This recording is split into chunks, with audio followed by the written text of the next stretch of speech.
Hello friends, I am Dr. Lakhvinder Singh and I am giving presentation on Article 21 of the Indian Constitution, that is right to life and personal liberty. The learning outcomes of this module would be able to understand the scope of right to life and personal liberty in India. In this we would get to know the recent trend among the Indian courts regarding the interpretation of right to life and personal liberty. Now, as we all know, in its true sense, right to life means a way of living which empowers every individual to enlighten his or her inner contents as well as the outer contents, so that he can enjoy the dignified and the humane life. The Indian judiciary widely interpreted and gave progressive meanings to the words life, personal liberty and procedure established by law for protecting individuals' fundamental rights. The right to life under Article 21 of the Indian Constitution includes right to education, right to clean environment, right to reputation, right to food, right to shelter, right against exploitation, right to dignified living, right to release and rehabilitation of bonded laborers, right to legal aid, right to know, right to go abroad, right to privacy, right against solitary confinement, and etc. While referring the Indian judicial decisions, we will have to read certain important United States judicial decisions, because they also guided Indian courts at many fronts for defining the term life and personal liberty. In the case of Munn versus Illinois, 1876, while referring the 14th Amendment of the United States Constitution, Mr. Justice Field explained the meaning of life and personal liberty.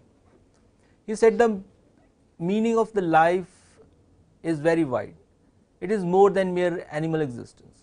Similarly, the term liberty is something more than mere freedom from physical restraint or the bounds of a prison. In the case of Francis Crawley Mullin versus Union of India, Union Territory of Delhi 1981 Supreme Court case, the Supreme Court said that right to life includes right to live with human dignity. So, in this case also again that United States case law was followed, that became a guiding factor for Indian judiciary also. So, in which finally the Supreme Court said that right to life includes right to live with human dignity, and Supreme Court said that it further includes the basic necessities of life such as adequate nutrition, clothing, shelter over the head and facilities for reading, writing and expressing oneself in diverse forms, freely moving about and mixing and commingling with fellow human beings. In the year of 1997, in the case of Samatha versus State of Uttar Pradesh, Supreme Court said that life becomes meaningful only when an individual enjoys the social, cultural and intellectual life. Another very significant case of United States origin, that is Alger versus Louisiana, in which the United States Supreme Court observed that the term liberty in the 14th Amendment means not only freedom from mere physical restraint, but the term liberty means right of the citizen to be free in the enjoyment of all his faculties, to be free to use them in all lawful ways, to live and work where he will, to earn his livelihood by any lawful calling, to pursue any livelihood or avocation, and for that purpose to enter into all contracts which may be proper, necessary and essential to his carrying out of to a successful condition the purposes above mentioned. It was a case of 1897. Then the expansive definition of liberty was followed into again United States important cases. One was Mayer versus Nebraska and Pierce versus Society of Sisters. Now, in case of Mayer versus Nebraska, it reversed a conviction for teaching the German language to school children. In the case Pierce versus Society of Sisters, the United States Supreme Court, they invalidated a rule that prohibited the education of children in parochial schools. Now, while explaining the concept of liberty, Justice Beck Reynolds wrote that it denotes not merely freedom from bodily restraint, but also the right of the individual to contract, to engage in any of the common occupations of life, to acquire useful knowledge, to marry, establish a home and bring up children, to worship God according to the dictates of his own conscience, etc. Now, in India, in the year of 1950, the famous case, that is of A.K. Gopalan versus State of Madras, the Supreme Court refused to accept the liberal interpretation of constitutional provisions.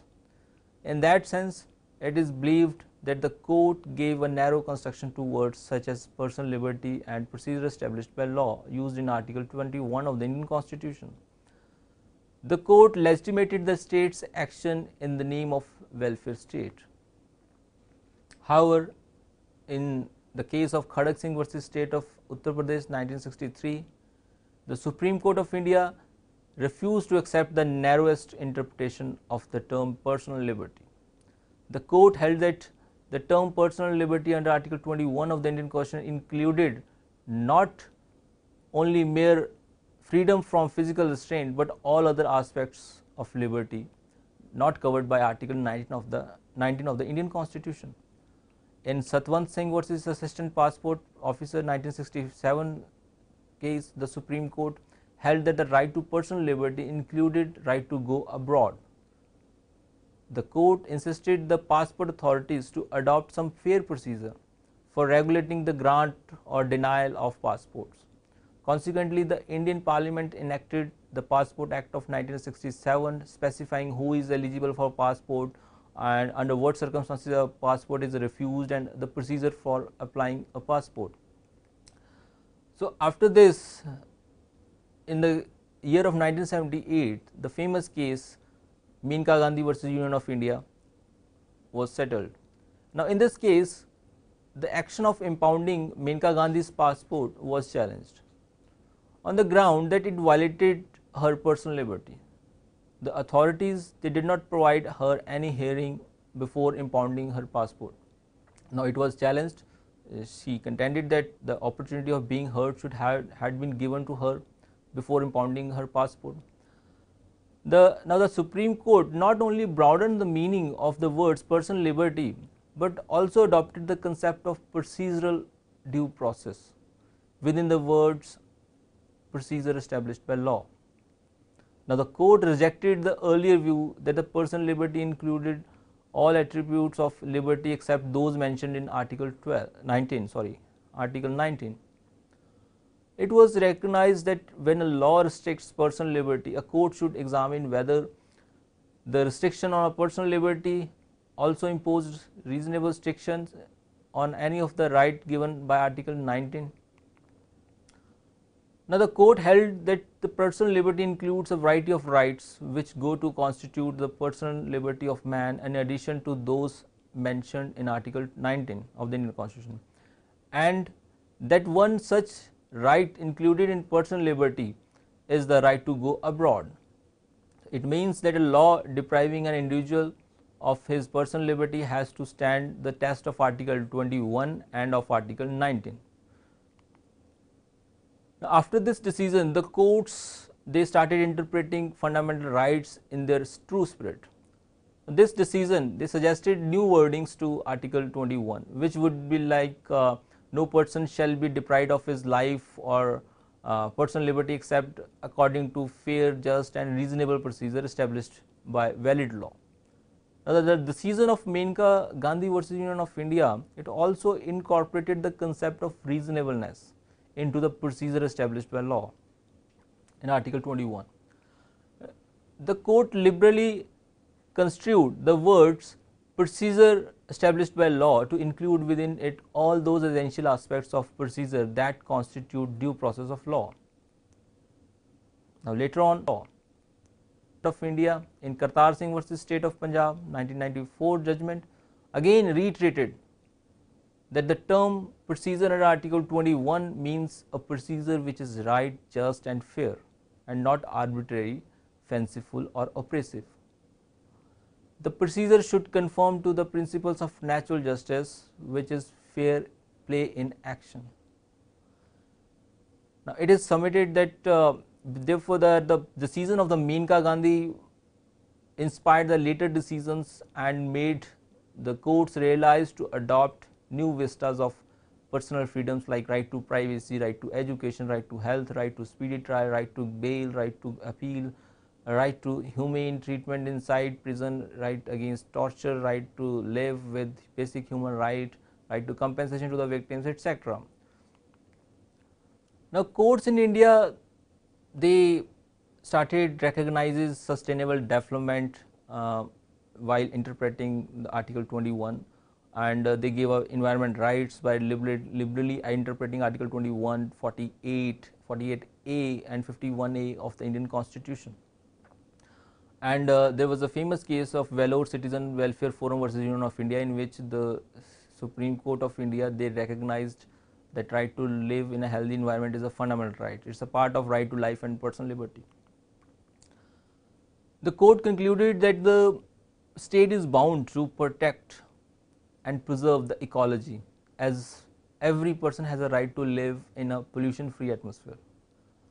The court further held that the doctrines like precautionary principle and polluter pays principle are indispensable parts of the environment law of India.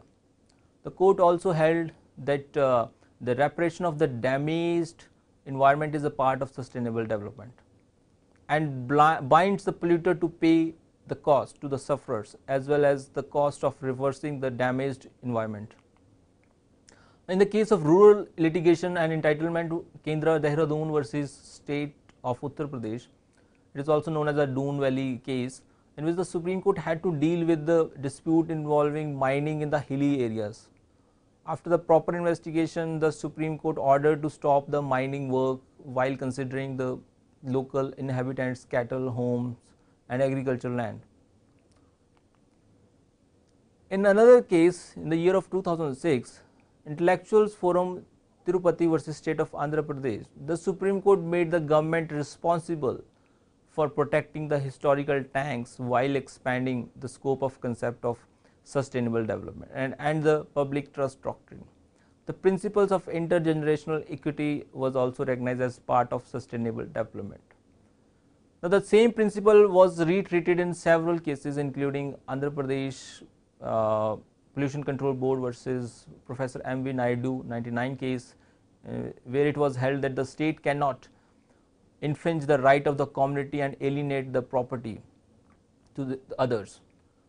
Another case of 2008, very important judgment, T.N. Guda Varman versus Union of India, the Supreme Court again reminded the governments to make coherent policies on intergenerational equity. Recently, in the case of MC Mehta versus Union of India, the Supreme Court has suspended all mining operations in the Aravalli range, hill range, falling in the state of Haryana till reclamation plan. The said plan has to take initiatives for the rehabilitation of the area. Now, apart from right to sustainable development, right to healthy environment, there is also a need to give recognition to right to education. Right to education is very important to our survival, to maintain our civilized system. So, the Supreme Court of India has made the very important sayings in which they have recognized right to education a part of right to life and personal liberty. One of the case that made the recognition, that was a case of Madhua Mukti Morcha versus Union of India. That is a case of 1984, in which the Supreme Court said that right to life includes right to education also. In the year of 1992, the Mohini Jain versus State of Karnataka, the Honorable Supreme Court of India, they expanded the scope of right to education. They said that the cumulative effect of Article 21, Article 38 and 39A and B and 41 and 45 bind the state to provide educational facilities to its citizens at all levels of the education system. Now, in this, the Supreme Court really gave a very expensive definition to right to life and personal liberty, and they included right to education, and they made they put so much obligations on the state, so that they should provide education facilities at all levels of the education system. So the interpretation was very expensive, but in the year of 1993, the Honorable Supreme Court of India, they limited the scope of right to education up to certain extent, and the Supreme Court they said that right to education under Article 45 and 41 means that every child up to the age of 14 years, he has a right to get free and compulsory education. But after completing the age of 14 years, his right to education becomes subject to the economic capacity of the state. So they somehow limited the scope of education, which was given by the Mohini Jain's judgment. Now, in the year of 2002, the Parliament, they incorporated Article 21 to the Indian Constitution. They made a 86th amendment to the Constitution, and they brought right to education a fundamental right. Now, in the year of 2002, they just said that this will determine, this right will be determined by the law, and it happened only in the year of 2009 when the law was made, legislation was made, that was Right of Children to Free and Compulsory Education Act 2009, and which enforces a fundamental right to education in India. But it is again, it's very limited in one sense that it gives right to education to the children from 6 to 14 years of age, and from 0 to 6 they have made it a directive principle under Article 45. Under Article 51 AK, they have imposed a fundamental duty on the parents that they should send their children to the neighborhood school, and they should provide the conducive atmosphere around them so that the compulsory education should be ensured. Right to privacy is also part of right to life and personal liberty. It is very important right which has been recognized by the Honorable Supreme Court of India, and it is very important for human survival, for emotional release, for many various things, various psychological things also, and for preserving our tangible things also. And that is why the Honorable Supreme Court of India has developed this right to privacy in India. But obviously it has been developed in a very limited sense, that it can be enforced against the government only so far as Article 21 is concerned, and but the new things have happened, and if we give a glance to the previous judgments, in which it is only the government surveillance which has been challenged. Govind versus State of Madhya Pradesh. It is a case of 1975 in which the Supreme Court of India said that the privacy dignity claims deserve to be examined with care and to be denied only when an important countervailing interest is shown to be superior. Another case which came in the year of 1981, that was the case of Malak Singh versus State of Punjab, in which the Supreme Court said that the police should not violate privacy of a citizen while exercising surveillance over him. In the year of 1997, very serious issue was raised and it was challenged, that is wiretapping.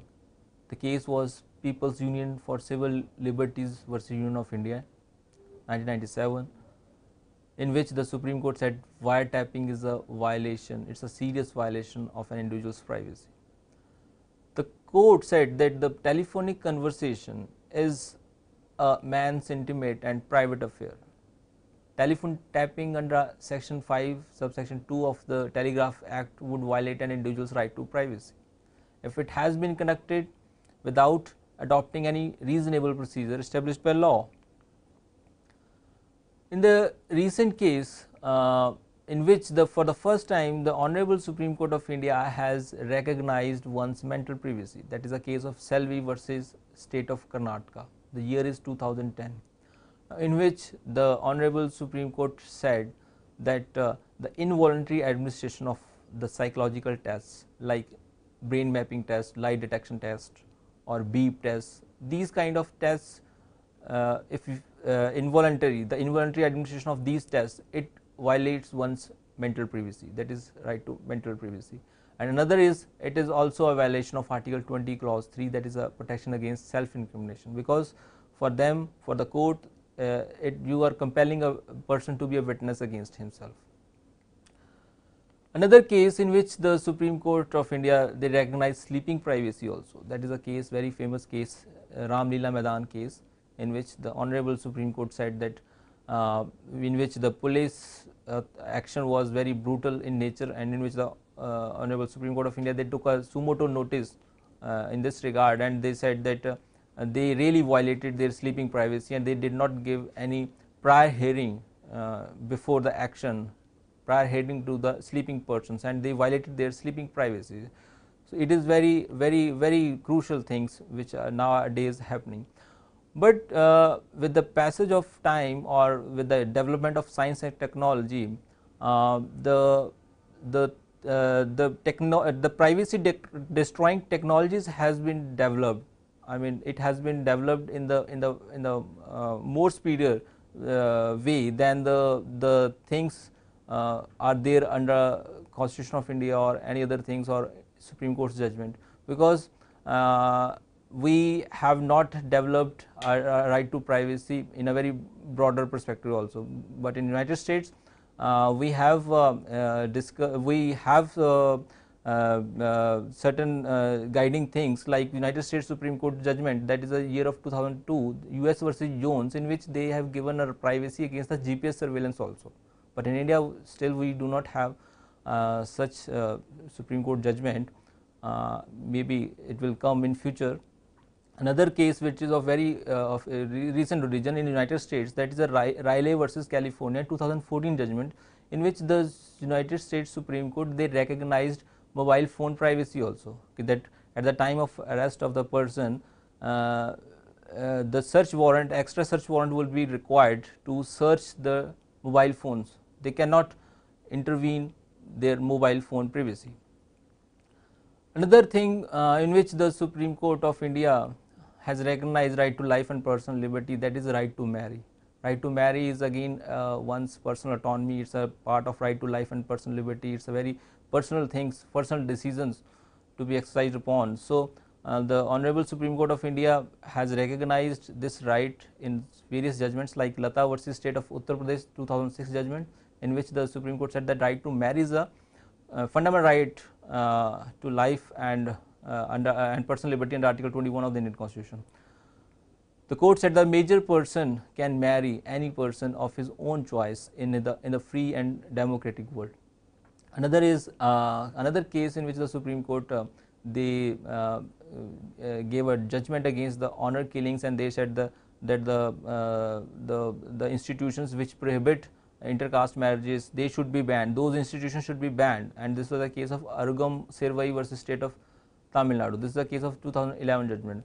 Another case very important, that is the Bhagwan Das, Har Bhagwan Das versus State NCT Delhi 2011 judgment, in which the Supreme Court said that the honor, so called honor killing, it comes within the purview of rarest of rare category. So, the perpetrators of the honor killings, they should be hanged, they deserve death sentence. So, this should be done. So, this is also a recognition to one's fundamental right to marry.